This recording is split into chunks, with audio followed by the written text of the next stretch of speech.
Hello guys, welcome back to our channel We Learn to Grow. Sorry for the inconvenience, जो कल class नहीं हो पाई थी तो कुछ टेक्निकल इश्यूज थे, इस वजह से कल क्लास हम नहीं रख पाए थे। तो but not to get worried about it because classes continue रहने वाली हैं। और अभी तक में 3 क्लासेस हो चुकी हैं जिसमें कि हमने ऑलमोस्ट जो वर्ब के जितने भी फॉर्म्स हैं, जितने भी टाइप्स या कैटेगरीज हो सकती हैं, उन सब पे डिस्कस कर लिया है। अब बचता है कि थोड़ा सा उसको एक्सरसाइज में भी देखना रहता है। कुछ कंफ्यूजिंग पेयर्स होते हैं जिसमें हमें इश्यूज होते हैं, तो उस पर भी हम बात करने वाले हैं आज की क्लास में। और अभी तक में जितना भी मैंने पढ़ाया है, होपफुली आप लोगों को वो चीज़ समझ में आ रही होगी। अगर कोई भी जैसे इसमें इश्यूज रहते हैं, just let me know in the comment section below. जितने भी लोग ये वीडियो देख रहे हैं, अगर वो जानना चाहते हैं कि मैंने वर्ब की क्लासेस में पहले क्या पढ़ाया है, तो वो चैनल पे जाके देख सकते हैं। वहाँ पे सारी की सारी वीडियोज़ हैं, 3 वीडियोज़ हैं, वहाँ पे आप वर्ब के बाकी के पार्ट्स देख सकते हैं। जो भी फर्स्ट टाइमर है यहाँ पे चैनल पे विजिट कर रहे हैं, don't forget to subscribe and press the notification bell icon so that you will get the latest updates. Okay, so let's proceed.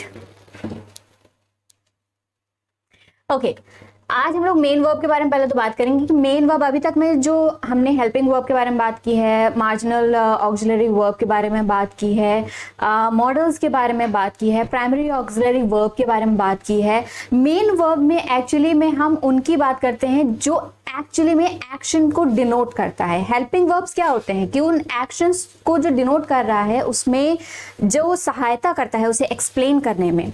So those are the parts of helping verbs और modals. लेकिन जो main verb है, जो असल में क्रिया हो रही है, फिर चाहे वो हंसना हो, खाना हो, सोना हो, तो उसको जो बताता है, उसे जो डिनोट करता है, वो मेन वर्ब कहलाता है। तो इसके अलग अलग फॉर्म्स होते हैं। कौन कौन से होते हैं? फर्स्ट वर्ब हो गया, सेकंड फॉर्म ऑफ वर्ब हो गया, थर्ड फॉर्म ऑफ वर्ब हो गया और आईएनजी फॉर्म ऑफ वर्ब हो गया। फॉर एग्जाम्पल, अगर मैं एक सिंपल सा वर्ड लेती हूँ जैसे न्यू, नो, न्यू और नोन, ठीक है। अगर ये एग्जाम्पल लिया जाए यहाँ पे, नो, न्यू और नोन, तो first form, second form, third form है यहाँ पे, ठीक है। सो यहाँ पे सेंटेंसेस अगर हम फॉर्म करना चाहें तो कैसे कर सकते हैं? आई नो हिम और I know how to dance, ठीक है। नेक्स्ट क्या हो जाएगा? न्यू के हिसाब से आई न्यू हिम, और क्या हो जाएगा नोन का? I have known you for 2 years,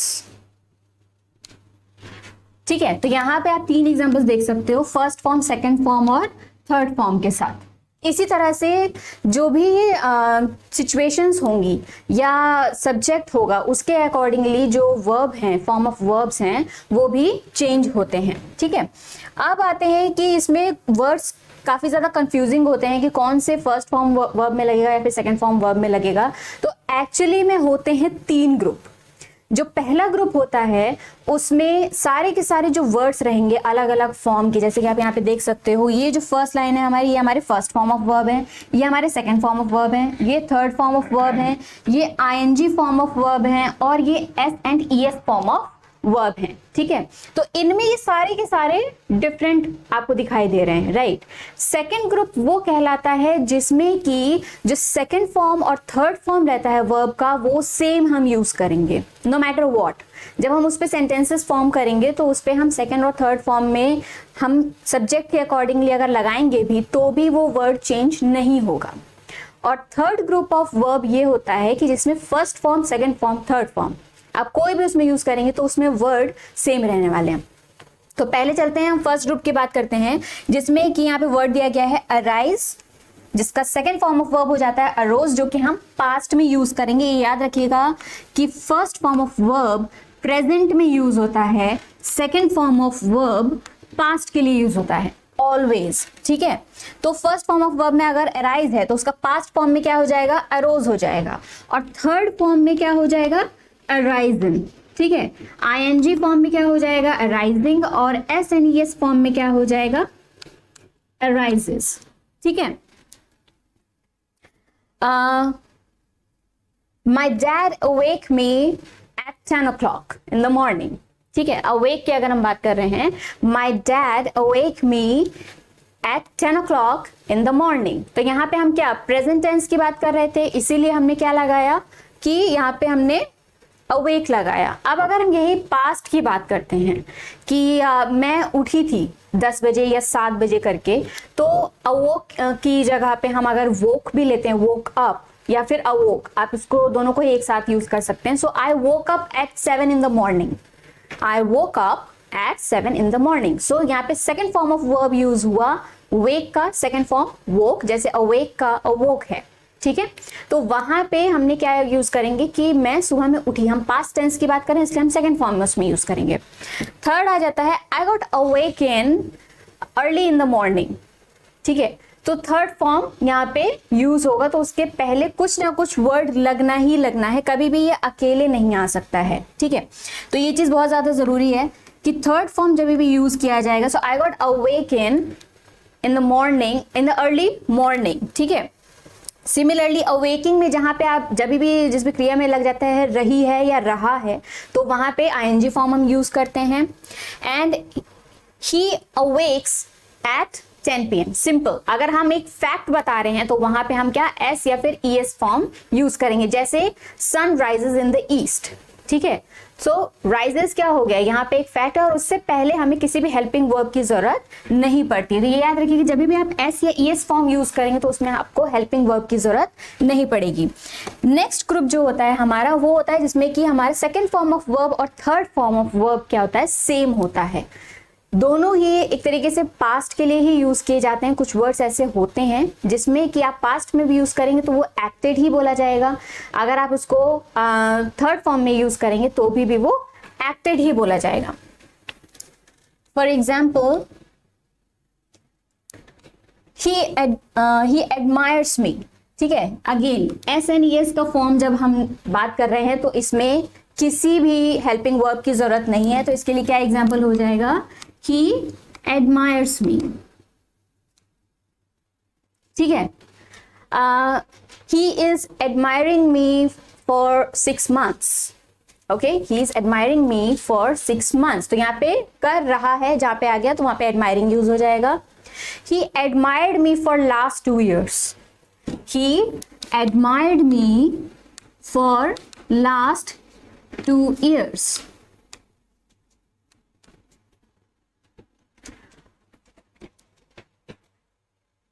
I know you admire me.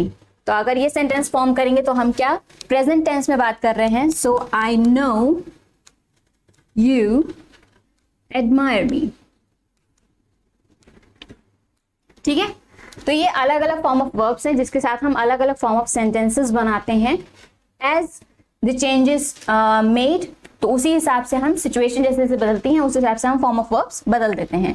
Third group की बात करते हैं तो इसमें देखिए फर्स्ट, सेकेंड फॉर्म और third form of verb same use किए जाएंगे. जैसे कट वर्ड है तो वो आप चाहे प्रेजेंट में यूज करो चाहे पास्ट में यूज करो, उसको कट ही बोला जाएगा. कास्ट हो गया या फिर कॉस्ट हो गया. So it cost me $1 million. ठीक है, अगर आप सपोज किसी कार की बात कर रहे हैं जो कि बहुत महंगी है, तो वहां पे आप बता सकते हो इट कॉस्ट मी $1 million. तो आप प्रेजेंट टेंस की बात कर रहे हो. इवन आप उसको पास्ट टेंस में भी बोलोगे तो भी वो क्या होगा, कॉस्ट ही कहलाएगा. थर्ड फॉर्म ऑफ वर्ब में भी रखोगे तो भी वो कॉस्ट ही कहलाएगा. तो ये बात याद रखिएगा कि जो 3 ग्रुप होते हैं उसमें अलग अलग टाइप के वर्ड्स यूज किए जाते हैं, जिसमें फर्स्ट फॉर्म, सेकंड फॉर्म और थर्ड फॉर्म ऑफ वर्ब के अकॉर्डिंगली ही आप सेंटेंस फॉर्म करते हैं. ये कुछ वर्ड्स हैं जो आपको हेल्प करेंगे. जैसे रीड है, अब हम प्रेजेंट में अगर बोलेंगे so I am reading a book. ठीक है, तो यहाँ पे सिर्फ रीडिंग आएगा. लेकिन अगर हम यही पास्ट में बोल रहे हैं so I have read that book, तो यहाँ पे प्रोनाउंसिएशन थोड़ा सा बदल जाता है. स्पेलिंग सेम रहनी है, READ ही रहनी है, लेकिन पास्ट में क्या हो जाएगा, उसका प्रोनाउंसिएशन चेंज हो जाएगा. आई have read that book, I have read that book. तो यहाँ पे रीड नहीं पढ़ेंगे बल्कि रेड पढ़ेंगे. ठीक है, नेक्स्ट चलते हैं. कंफ्यूजिंग वर्ड्स होते हैं जिसमें कि काफी इश्यूज आते हैं हमें, तो यहाँ पे मैं कुछ कंफ्यूजिंग वर्ड्स लेके आई हूँ, जैसे प्रैक्टिस और प्रैक्टिस। तो उसमें प्रैक्टिस जो कि इसका मतलब होता है, इसका मतलब होता है अभ्यास। जैसे practice makes the man perfect, right? Practice makes the man perfect. Secondly क्या हो गया? प्रैक्टिस जो दूसरा वाला है इसका होता है अभ्यास करना। क्या होता है इसका? अभ्यास करना।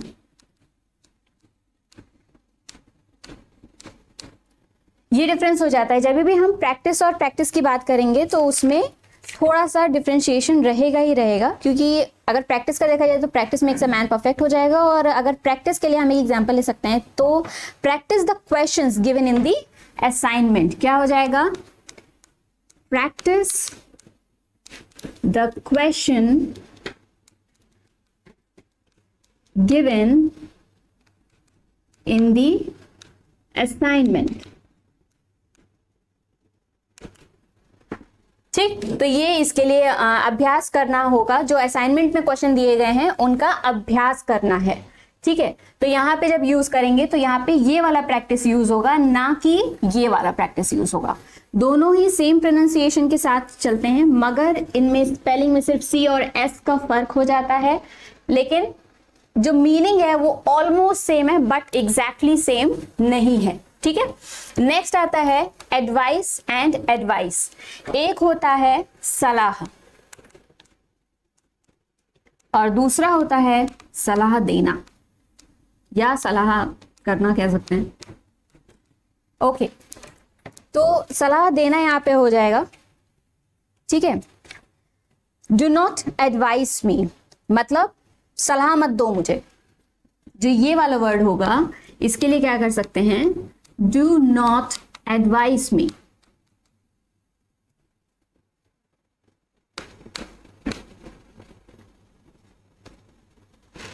ठीक है, यानी सलाह मत दो मुझे। और अगर एडवाइस के लिए पूछा जाएगा तो क्या कह सकते हैं? आई नीड योर एडवाइस, मुझे तुम्हारी सलाह चाहिए। आई नीड योर एडवाइस, मुझे तुम्हारी सलाह की जरूरत है या मुझे तुम्हारी सलाह चाहिए। तो यहाँ पे क्या सलाह देना बताया जा रहा है, डू नॉट एडवाइस मी, और यहाँ पे क्या सिर्फ सलाह की बात की जा रही है, सो आई नीड योर एडवाइस। ठीक है, तो इस तरह से ये छोटे छोटे से डिफरेंस है, बट हाँ ये अलग अलग सेंटेंसेस में यूज होते हैं, अलग अलग तरीके से यूज होते हैं। They are not same, they are not exactly same at all. Next आता है कि कंप्लेंट या फिर कंप्लेंट। ठीक है, कंप्लेन करना मतलब होता है शिकायत करना। ठीक है, कंप्लेन करना मतलब होता है शिकायत करना।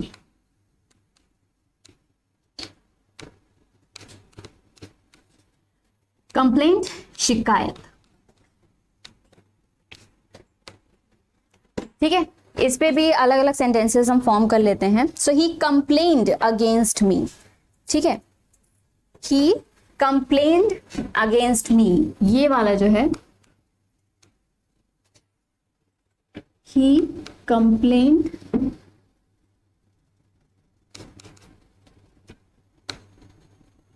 अगेंस्ट मी,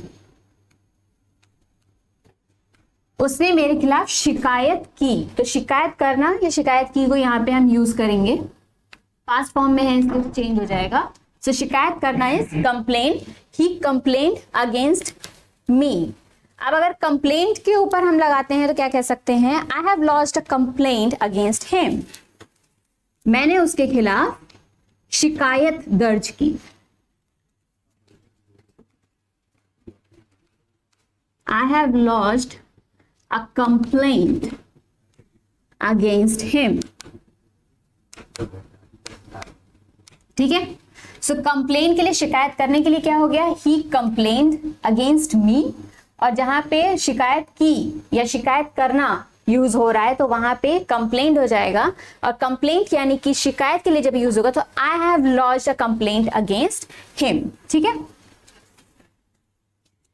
सिमिलरली होते हैं एफेक्ट एंड इफेक्ट। जैसे हील को, यानी जब कोई पेशेंट ठीक हो जाता है, क्योर हो जाता है, तो वहां पे क्या बोलते हैं, हील होता है, हील कहलाता है।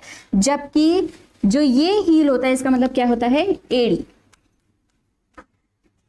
यानी कि just turn on your feet and leave at once.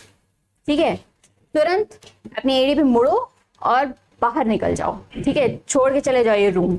So turn on your feet and leave at once.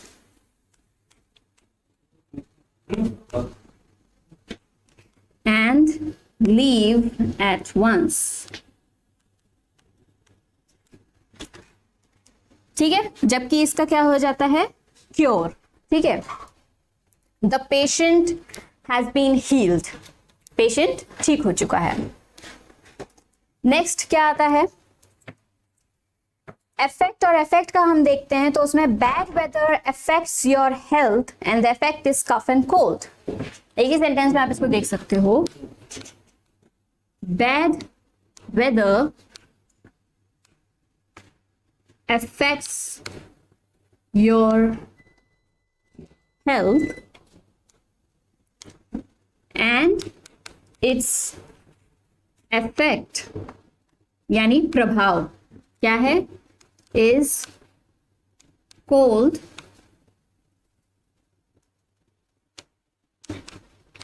and cough।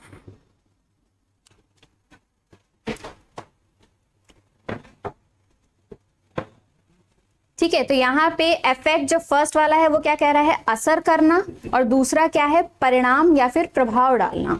ठीक है, ये वाला क्या हो जाएगा, असर करना, AFFECT, असर करना, और इसका क्या हो जाएगा, परिणाम, जो उसके परिणाम हो रहे हैं उस असर से। ओके, सिमिलरली अलग अलग यहाँ पे और भी वर्ड्स आप देख सकते हो। अमेंड करना हो गया, अमेंड करना यानी संशोधन करना, जबकि अमेंड करना होता है अशुद्धियां निकाल देना। संशोधन करना और अशुद्धियां निकाल देना।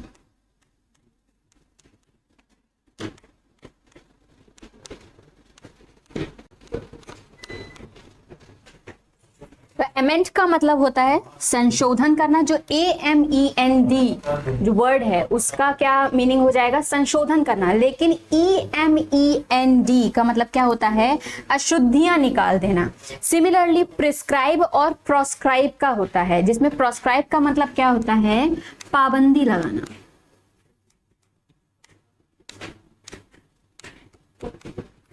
पाबंदी लगाना। जबकि प्रिस्क्राइब, जैसे आप डॉक्टर के पास जाते हो तो वहां पे वो प्रिस्क्राइब करता है आपको मेडिसिन, मतलब होता है सलाह देना। ठीक है, अब ये देख लीजिए कि एडवाइस का मतलब भी सलाह देना होता है, और यहाँ पे प्रिस्क्राइब का भी मतलब सलाह देना हो गया। मगर जब भी आप डॉक्टर से रिलेटेड बात करेंगे तो उसमें क्या होगा कि डॉक्टर प्रिस्क्राइब करेगा आपको। ठीक है, जबकि एक फ्रेंड या फिर आपके जो कलीग होंगे वो आपको एडवाइस करेंगे। ठीक है, तो ये डिफरेंस हो जाता है। डॉक्टर के साथ जब भी होगा तो वहां पे प्रिस्क्राइब कहा जाएगा फॉर द मेडिकेशंस और for the other things, but for rest of the people क्या हो जाएगा, एडवाइस यूज करेंगे। फिर आता है कंपोज एंड कंप्राइज। ठीक है, कंपोज और कंप्राइज में क्या रहता है, कंपोज मतलब होता है बनाना, और कंप्राइज का मतलब होता है से बना होना। बनाना और से बना होना। For example, methane is comprised of carbon and hydrogen. क्यों, मीथेन का फॉर्मूला क्या होता है, CH4 होता है, तो उसमें क्या है, कार्बन है और हाइड्रोजन है। तो इसी वजह से कह सकते हैं कि मीथेन इज कंप्राइज्ड, से बना हुआ है, कंप्राइज्ड ऑफ किससे, कार्बन और हाइड्रोजन से। जबकि कंपोज मतलब क्या होता है, बनाना, यानी कि जैसे गाना बनाना। So he has composed a song. ठीक है, उसने एक गाना बनाया। So he has composed a song, और यहां पे क्या हो जाएगा, methane is comprised of carbon and hydrogen. Next क्या आता है यहाँ पे, साइट और साइट। ठीक है, एक साइट का मतलब होता है जो जगह आप देख रहे हो, जो आपकी नजर है, ठीक है, जो आपकी किस नजरिए से आप देख रहे हो उसे बोलते हैं साइट। और एक होता है कि जो आप साइट विजिट के लिए जैसे जाते हो, सपोज आप कोई प्रॉपर्टी अगर देख रहे हो तो उसके लिए आप साइट विजिट के लिए जाते हो, तो यानी कि वहां पे उस जगह को देखने जाने को साइट बोलते हैं। ठीक है, तो इस पे अलग अलग इसमें डिफरेंसेस हैं, बट हाँ इसमें सिर्फ जो प्रोनाउंसिएशन है वो सेम है दोनों का, साइट और साइट का। Like this is a good site for a school. ठीक है, क्या हो जाएगा, this is a good site, SITE वाला होगा, SITE for a school। ठीक है, और साइट के लिए क्या एग्जाम्पल है, प्लीज साइट एन एग्जाम्पल, मतलब अपने नजरिए से एक इसका उदाहरण दीजिए, प्लीज साइट एन एग्जाम्पल। ठीक है, तो ये इसका एग्जाम्पल हो जाएगा। साइट के लिए क्या होगा, this is a good site for a school, school के लिए काफी अच्छी साइट है। And please site an example, अपने नजरिए से एक इसका उदाहरण दीजिए।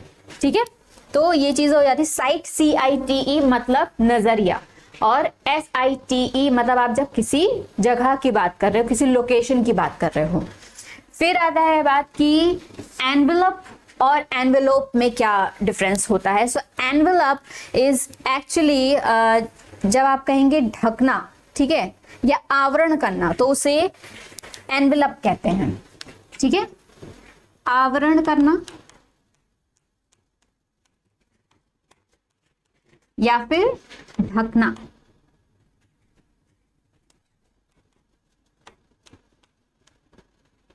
ठीक है, तो वो एनवेलप करना कहते हैं। For example, please envelope this utensil so that it won't get contaminated. ठीक है, तो वहां पे क्या हो गया, ढकने के लिए बोला जा रहा है। यूटेंसिल मतलब बर्तन, तो बर्तन को ढकने के लिए बोला जा रहा है ताकि वो कंटेमिनेट, जो उसके अंदर का कंटेंट है वो कंटेमिनेट नहीं हो। सो वहां पे please envelope this utensil so that it won't get contaminated. और जबकि एनवेलोप का मतलब क्या होता है, लिफाफा। क्या बोलते हैं, इसका हिंदी मीनिंग होता है लिफाफा। I want an envelope so that I can send the invitation to the minister or whomsoever you want. ठीक है, so you need for example, you need an envelope to invite someone, right? So उसके लिए जब हम use करेंगे, so envelope use करेंगे, envelope and envelope. Okay? Next चलते हैं हम एक्सरसाइज पे, देख लेते हैं थोड़ा सा कि he was so inquisitive that he rose many question in the class. इसमें एक्चुअली में इस सेंटेंस में कहीं ना कहीं कुछ एरर है, वो हमें पता करना है। और इसमें ऑब्वियसली बात है, अगर हम वर्ब की बात करें तो इसमें वर्ब में ही कोई ना कोई एरर होने वाला, हो सकता है वो हेल्पिंग वर्ब में हो सकता है वो मेन वर्ब में हो।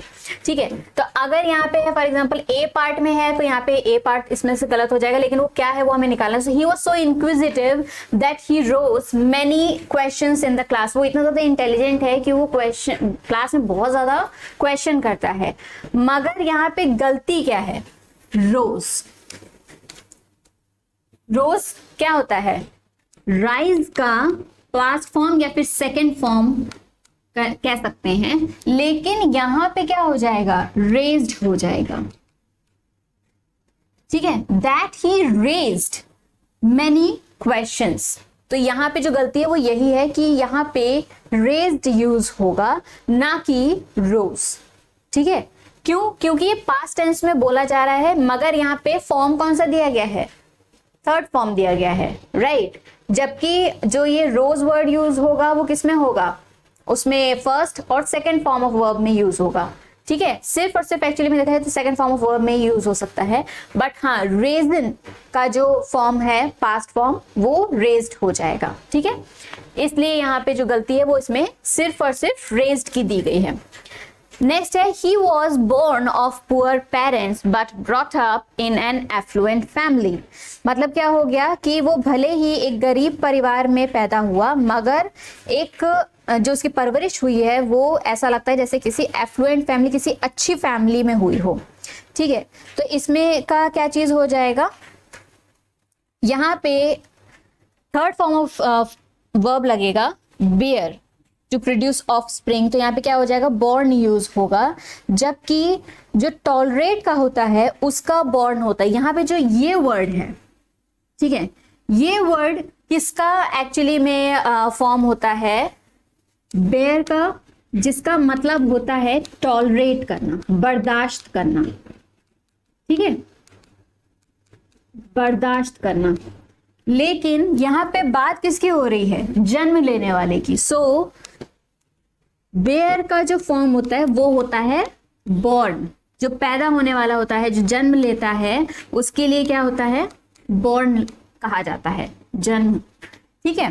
तो इसीलिए यहाँ पे जो ये ई है ये नहीं लगेगा, क्योंकि ये वाला बता रहा है, बर्दाश्त करने वाला यहाँ पे वर्ड लगा हुआ है, इसकी जगह पे क्या हो जाएगा, बॉर्न हो जाएगा सिर्फ, ठीक है। BORN वाला बॉर्न लगेगा। He was born of poor parents but brought up in a affluent family, ठीक है। नेक्स्ट क्या है, the university was found in 1950 when India was not self-dependent in many aspects। जो ये यूनिवर्सिटी थी इसे 1950 में खोजा गया था, जब जो इंडिया था वो कई मायनों में सेल्फ डिपेंडेंट या कह लो इंडिपेंडेंट नहीं था। तो इसमें क्या चीज गलत हो चुकी है कि इसमें जो फाउंडेड प्लेस यूज किया गया है, फाउंड यूज किया गया है, उसकी जगह क्या होगा, ED हो जाएगा। इस वर्ड में मिस्टेक हुई है, क्योंकि यहाँ पे होना चाहिए फाउंडेड। क्यों, क्योंकि ये पास्ट फॉर्म है और इसका फाउंड क्या होता है, प्रेजेंट है। तो ये यूनिवर्सिटी खोजी गई, ठीक है, खोजी गई की बात हो रही है, खोजी है नहीं, ठीक है, खोजी गई 1950 में, पास्ट की बात हो रही है, तो इसलिए यहाँ पे क्या हो जाएगा, फाउंडेड हो जाएगा। So the university was founded in 1950 when India was not self dependent in many aspects, ठीक है।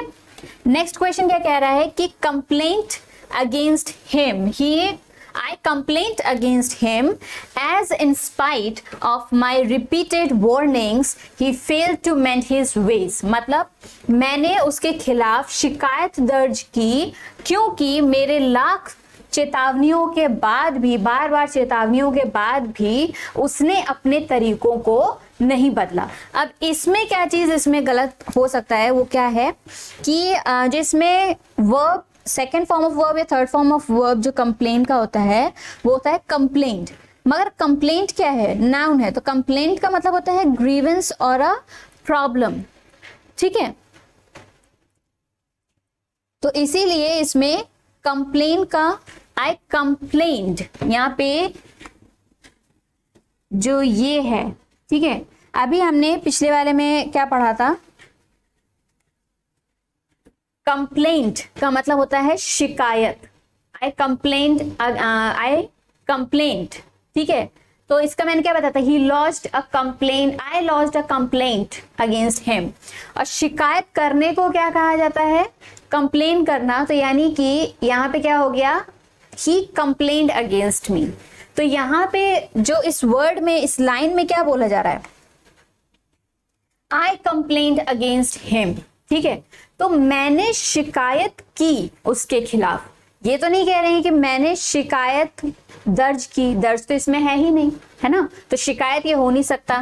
कंप्लेंट इसलिए यहाँ पे नहीं यूज होगा, बल्कि कंप्लेन्ड यूज होगा, ठीक है, कंप्लेन्ड यूज होगा, क्योंकि ये किसका पास्ट फॉर्म हो जाता है, कंप्लेंट का, यानी शिकायत करने का, शिकायत करना। ठीक है, तो इस तरह से यहाँ पे आप ये एरर्स ढूंढ सकते हो। बहुत माइन्यूट डिफरेंस रहता है, ठीक है। अगर आप जल्दीबाजी में बोलोगे तो कंप्लेंट और कंप्लेंट एक ही सुनाई देगा, लेकिन फिर भी वो अलग अलग जगह पे यूज होगा और ये चीज आपको फाइंड आउट करनी पड़ेगी एक्चुअली में ये गलती हो कहाँ रही है, ठीक है। आई कंप्लेंट अगेंस्ट हिम और आई कंप्लेंट अगेंस्ट हिम, मैंने उसके खिलाफ शिकायत की, सिर्फ शिकायत की, ना कि दर्ज, क्योंकि लॉज्ड का मतलब होता है शिकायत दर्ज करना। तो अगर होता सो आई हैव लॉज्ड